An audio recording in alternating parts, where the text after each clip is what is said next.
श्रीमद् भगवत गीता एक धार्मिक किताब के साथ साथ हर मनुष्य के जीवन के जीने का पाठ है।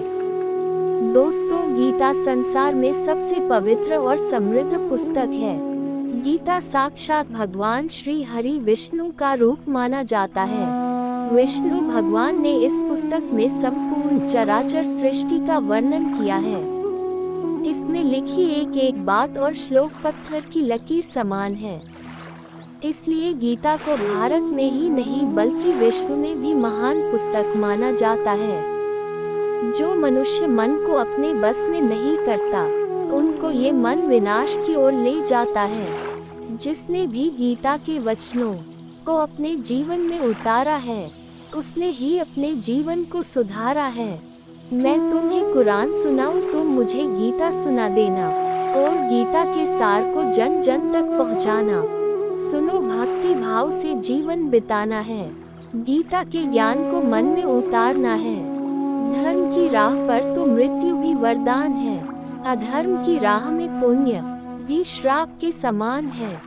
क्यों कहते हो कि जीवन में दुखों का कोई दान नहीं? गीता पढ़ लो फिर देखना, कौन से कर्म का निदान नहीं। आपके द्वारा किया जाने वाला व्यवहार ये दिखाता है कि आपको संस्कार कैसे मिले हैं।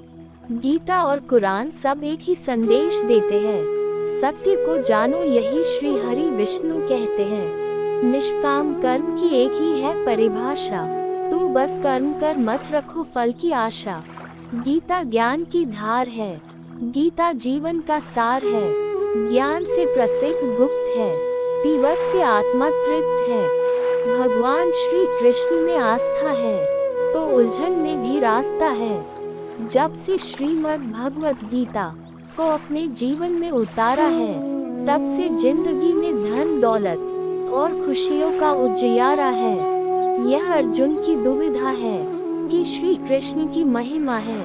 गीता कर्म की प्रतिभा है, भक्ति की गरिमा है। श्रद्धा से जब सर झुके तो ख्वाहिशों से दिल खाली हो जाए। गीता के अनमोल वचन से जिंदगी में ज्ञान का दीपक जग जाए। गीता श्री कृष्ण का दिव्य गीत है ये, भक्त और भगवान का मीत है ये। जिस इंसान के मन में श्रद्धा और आशाएं होती है, वो जिंदगी की हर परिस्थिति में जीतता है।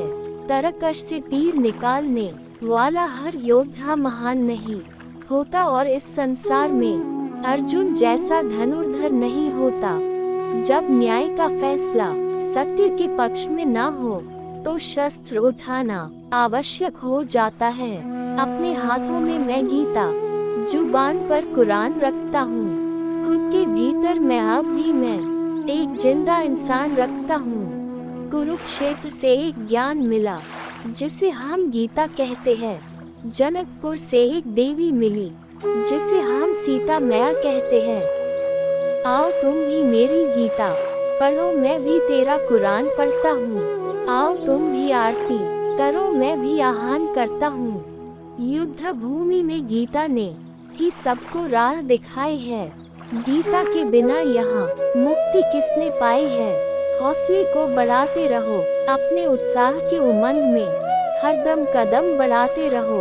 अपने मंजिल के गगन में तहजीब की अंगड़ाई में मरियम और सीता है। मेरी हर सांस में कुरान और धड़कन में भगवत गीता है। कल पुस्तक मेले से संजोकर अपना हिंदुस्तान ले आया। मैं एक ही झोले में गीता और कुरान ले आया।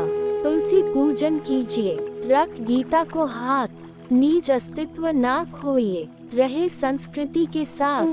संसार की कोई भी वस्तु न सुंदर होती है और ना खराब, बस देखने का नजरिया ही उसका करती है हिसाब।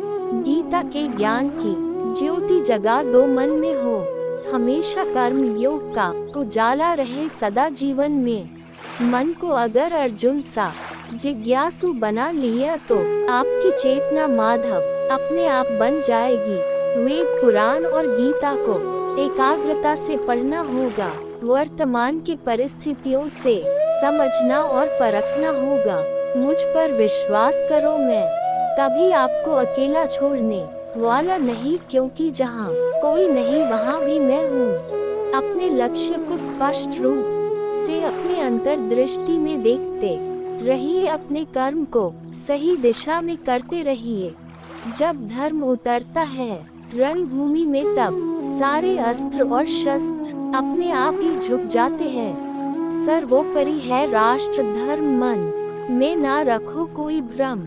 गीता का यही मर्म करते रहो तुम निष्काम कर्म।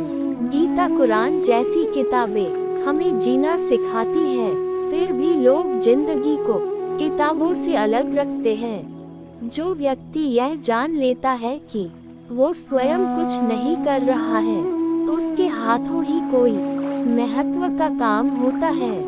पेड़ का तना प्राकृतिक घटनाओं की जानकारी देता है। धीरज पुरुष का स्थिर मन ब्रह्मांडीय चेतना की जानकारी देता है।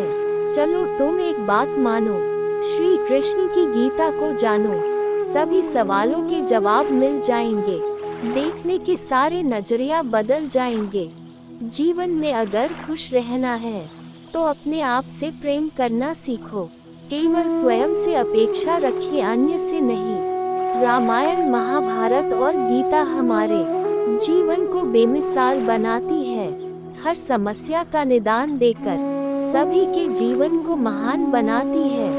तुम्हारे संग जीवन रूपी युद्ध में ना हाथी ना घोड़े ना कोई महारथी हो, विजय निश्चित है तुम्हारे साथ। कर्ण सा मित्र और श्री कृष्ण सा सारथी हो।